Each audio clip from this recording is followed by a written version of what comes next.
في ضوء سعي الدولة المصرية لرفع معدلات النمو الاقتصادي المصري وتوفير فرص عمل للشباب، تعمل وزارة التربية والتعليم والتعليم الفني على التوسع في إطلاق مزيد من مدارس التكنولوجيا التطبيقية بالشراكة مع القطاع الخاص والمنظمات الدولية والمؤسسات التعليمية، وهي مدارس فنية مطابقة للمعايير الدولية تهدف إلى تخريج عمالة فنية ماهرة ومدربة على أعلى مستوى، تكون قادرة على مواكبة احتياجات سوق العمل المصري والعالمي وخدمة ما تقوم به الدولة من مشروعات عملاقة.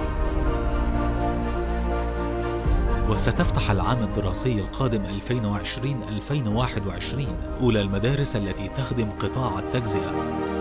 لتكون أول مدرسة تكنولوجيا تطبيقية متخصصة بمجال تجارة التجزئة في مصر،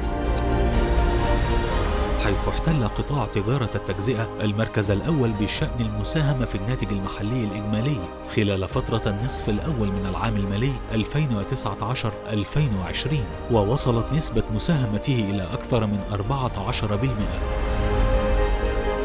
سيتم فتح باب التقديم للطلاب الحاصلين على الشهادة الإعدادية من محافظات القاهرة الكبرى عبر الموقع الرسمي لوزارة التربية والتعليم والتعليم الفني.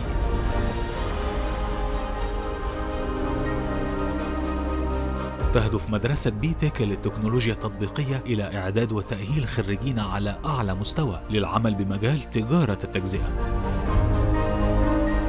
سيحصل طلاب المدرسة على العديد من المميزات، مثل الحصول على شهادة مصرية معتمدة دولياً، التدريب العملي بشركة بيتك وكبرى شركات التجزئة، مكافآت عديدة أثناء فترة التدريب العملي، أولوية تعيين المتميزين بشركة بيتك وكبرى شركات التجزئة، التدريب على أحدث التقنيات التكنولوجية.